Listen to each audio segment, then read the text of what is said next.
هو الذی انزل علیک الکتاب. اب یہ سورہ آل عمران کی 7 نمبر آیت ہے جس کے اوپر میں نے تعارف قرآن میں بھی ڈیٹیل سے ڈسکشن کی تھی. آج اتنی ڈیٹیل میں نہیں جاؤں گا. قرآن کے قاری کو اس آیت کا تعارف ہونا ضروری ہے، ادروائز وہ مشکل میں پڑ جائے گا. اللہ تعالیٰ فرما رہا ہے کہ هو الذی انزل علیک الکتاب، وہی ہے جس نے اے نبی صلی اللہ علیہ وآلہ وسلم آپ پر یہ کتاب نازل کی. منہ آیات محکمات، جس میں کچھ آیات ہیں جو محکم ہیں. محکم آیات کون سی ہیں؟ جن میں اللہ نے احکام واضح کیے. نماز پڑھو، زکوٰۃ دو، حج کرو،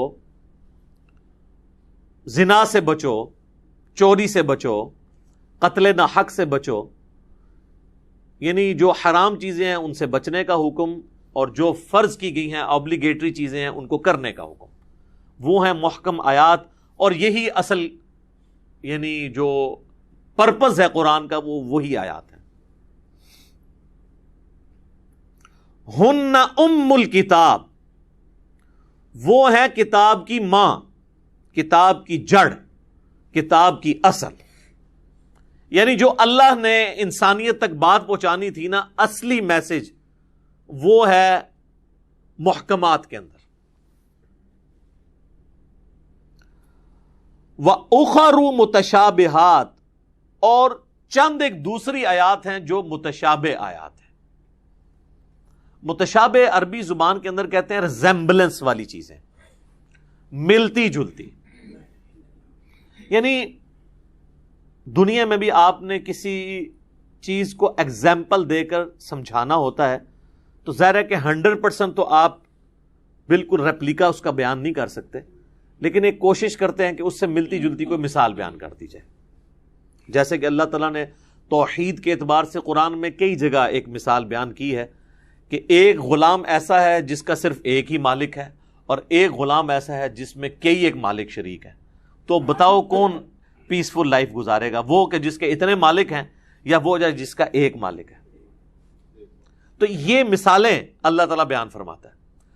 تو متشابہات میں وہ آیات فال کرتی ہیں جو اللہ تعالیٰ کی صفات سے خصوصاً ریلیٹڈ ہے. مثلا قرآن میں ہے اللہ کا ہاتھ. اب اس کو کون امیجن کر سکتا ہے؟ قرآن میں واضح ہے لیس کمثلہ شیء، اللہ کی مثل تو کوئی شے ہو ہی نہیں سکتی. لہذا جب اللہ تعالیٰ فرما رہا ہے اللہ کا ہاتھ، یا اللہ کی پنڈلی، یا اللہ کی آنکھیں، تو اب اس کی کوئی مثال نہیں بیان کی جا سکتی. اسی طریقے سے جنت کی جتنی نعمتوں کا ذکر ہے وہ سمجھانے کے لیے ہے کہ فروٹ دیے جائیں گے، حوریں ہوں گی، یہ کانسیپٹ. ایک دنیا کے ساتھ اس کی ریزیمبلنس دی گئی، لیکن ایگزیکٹلی تو کوئی اسے ریپلیکا نہیں کر سکتا. تو یہ ساری آیات ہیں متشابہات. اسی طریقے سے حروف مقطعات ہیں، یہ متشابہ آیات ہیں. یہ قرآن حکیم میں جو آیات ہیں، حروف مقطعات تو ایک اسپیشل کیس ہے لوگوں کا غرور توڑنے کے لیے کہ کوئی ان کے مطلب کو نہیں پہنچ سکتا. یہ اللہ اور اس کے نبی کے درمیان راز ہے. کوڈ ورڈز، ایبریویشنز ہیں. کئی لوگوں نے تباہ آزمائی کی ہے، لیکن وہ کوئی قرآن و سنت سے سپورٹیو نہیں ہے. باقی متشابہات اس لیے ہیں تاکہ کچھ آخرت کا کنسیپٹ ہو جائے، دھندلا سا تصور آ جائے. حوریں ہیں تو دنیا میں اللہ نے عورتیں رکھ دی، آخرت کے پھل ہیں تو دنیا میں اللہ نے پھل رکھ دیے. بار بار ذکر قرآن میں آیا درجنوں مقامات پر کہ ایسے باغات ہیں جن کے نیچے نہریں بہتی ہوں گی. اب ظاہر ہے کہ دنیا میں ہم اس کو اپنی نہروں اور باغات سے کمپیریزن کرنے کی کوشش کریں گے، ایک خاص لیول تک سمجھنے کی کوشش کریں گے، وہ والی چیز تو ہو نہیں سکتی. سورہ سجدہ میں آیا نا کہ ہم نے لوگوں کی آنکھوں کی ٹھنڈک ایسی چیزیں اپنی جنت میں چھپا رکھی ہیں جس کا کوئی تصور نہیں کر سکتا. بخاری مسلم میں حدیث ہے کہ نبی صلی اللہ علیہ وآلہ وسلم نے فرمایا کہ اللہ تعالیٰ فرماتا ہے میں نے اپنے بندوں کے لیے وہ نعمتیں سنبھال کر رکھی ہیں جنت میں جو نہ کسی آنکھ نے دیکھی، نہ کسی کان نے سنی، نہ کسی دل پہ اس کا کبھی گمان بھی گزرا، کھٹکا بھی نہیں گزرا. تو قرآن پڑھ کے بھی آپ ان جنت کی نعمتوں کو پھر بھی امیجن نہیں کر سکتے، ایک دھندلا سا تصور لے کے آ سکتے ہیں. اس سے زیادہ نہیں. تو یہ ہیں آیات متشابہات. اور بعض جگہ تو اللہ تعالیٰ کیٹاگوریکلی متشابہات کو مینشن بھی کر دیتا ہے, جیسے کہا گیا وَلَا تَقُولُوا لِمَن يُقْتَلُ فِي سَبِيلِ اللَّهِ أَمْوَاتٌ, مت کہو ان کو جو اللہ کی راہ میں قتل کر دیے جائیں کہ وہ مردہ ہیں, بلکہ وہ تو زندہ ہیں لیکن تمہیں ان کی زندگی کا شعور نہیں ہے. تو اب جب کہہ دیا کہ تمہیں زندگی کا شعور نہیں ہے تو یعنی نو انٹری کا بورڈ لگا دیا اللہ نے کہ بس اس کو یوں ہی سمجھنا ہے کہ وہ آخرت کی زندگی ہے, اس کا تمہیں شعور نہیں ہے. جو اللہ تعالیٰ نے شہداء کو دی ہے, پیغمبروں کو دی ہے, اپنے نیک بندوں میں جس کے لیے چاہے وہ پروٹوکول اس کا رکھ سکتا ہے. جو سنن ابی داؤد میں حدیث ہے, المصنف ابن ابی شیبہ میں بھی اس کو سپورٹیو سیدنا عمر کا قول موجود ہے کہ انبیاء کرام علیہ السلام کے جسم اپنی قبروں میں سلامت ہیں, اللہ نے حرام کیا ہے مٹی کے لیے کہ ان کے جسموں کو کھائے. یہ حدیث ہے, ان اللہ حرم علی الارض ان تأکل اجساد الانبیاء, سنن ابی داؤد کے اندر یہ حدیث موجود ہے صحیح سند کے ساتھ. اور مصنف ابن ابی شیبہ میں سیدنا عمر کا قول ہے کہ اللہ کے نبیوں کے جسموں کو نہ تو آگ جلاتی ہے, نہ مٹی کھاتی ہے, اور نہ درندے اس کو نقصان پہنچا سکتے. اب یہ پروٹوکول پیغمبروں کو اللہ تعالیٰ نے دیا ہے. حیات النبی پہ میرا مسئلہ نمبر 5 دیکھ لیں, ایک بڑا ڈیٹیل لیکچر ہے, وہ اب میں دوبارہ سے اس پہ ڈسکشن نہیں کر سکتا. اللہ تعالیٰ جس کو بھی پروٹوکول دے. اور یہ اب جو آخرت کی زندگی ہے اس کا کوئی مثال بیان نہیں دنیا میں کر سکتا, کیونکہ دنیا کی زندگی سے مختلف ہے. میں نے اس میں بھی یہ عرض کیا تھا کہ آج بھی اگر قبر رسول کھودی جائے تو آپ صلی اللہ علیہ وآلہ وسلم کا جسم مبارک بالکل ویسے ہوگا جیسا کہ دفناتے وقت تھا, لیکن اس میں کوئی سانس نہیں چل رہی ہوگی. وہ جسم سلامت ہے, اس میں زندگی موجود ہے, لیکن بغیر سانس کے, بغیر کھائے پیے, بغیر ٹوائلٹ کے, اس زندگی کا آپ تصور بھی نہیں کر سکتے. تو یہ ہے متشابہ چیزیں, اس کے پیچھے نہیں پڑنا. اللہ تعالیٰ نے فرمایا کہ جو محکم چیزیں تھیں, جو میری تم سے ڈیمانڈ تھی, وہ محکمات ہیں.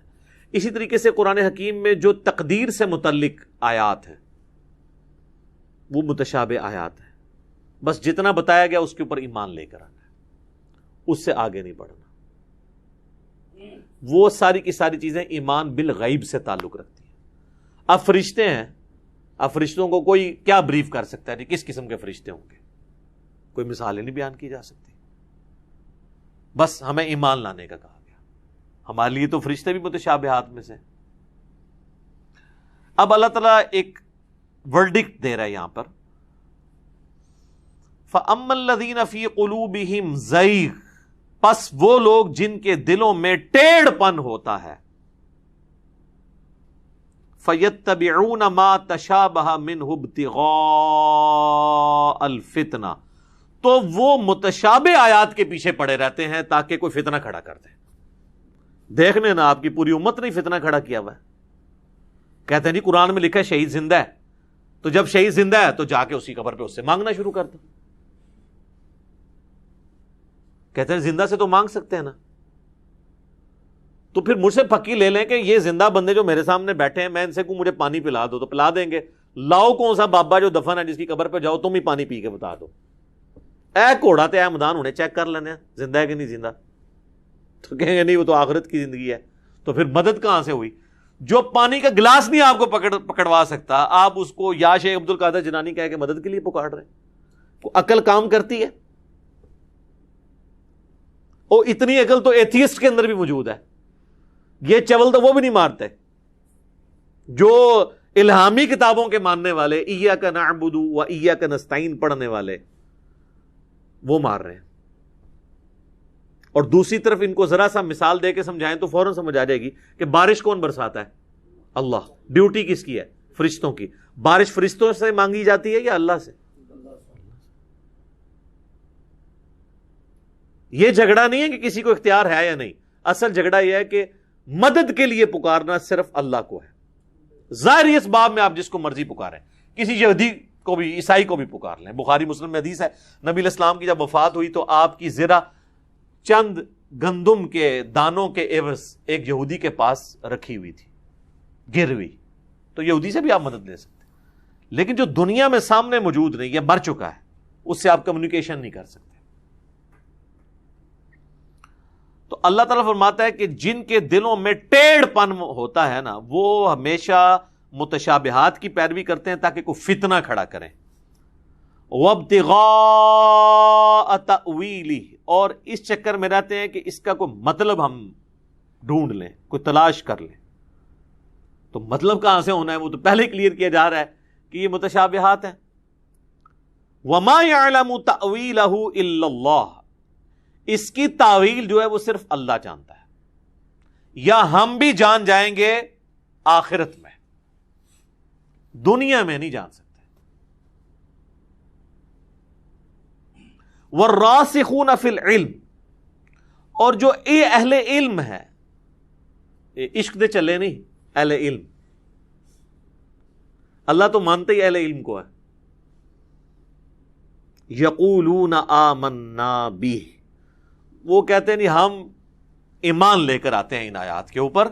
کل من عند ربنا، یہ سب کی سب آیات ہمارے رب کی طرف سے نازل ہوئی ہیں، یعنی ہم اس چکر میں نہیں پڑتے کہ اس کا مطلب کیا ہے، بس اللہ نے نازل کیا مان لیا۔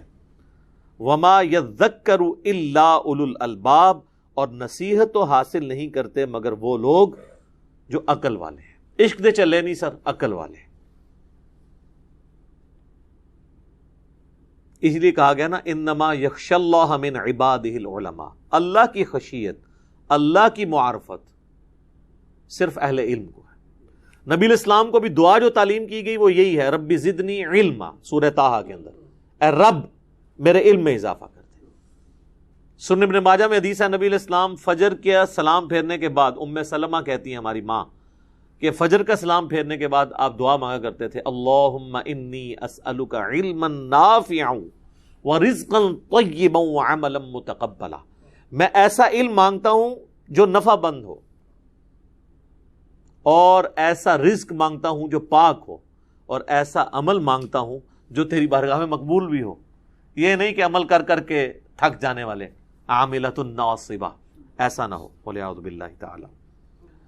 اچھا، تو اللہ تعالیٰ فرما رہا ہے کہ اہل علم جو ہے نا وہ کہتے ہیں ہم متشابہ آیات پہ ایمان لاتے ہیں، یعنی اس کے پیچھے نہیں پڑتے، ٹیڑھ پن کا شکار نہیں ہوتے۔ اسی کانٹیکسٹ میں ایک بخاری اور مسلم دونوں میں حدیث ہے، نبی علیہ السلام نے فرمایا جب بھی تم دیکھو کہ کوئی شخص متشابہ آیات کی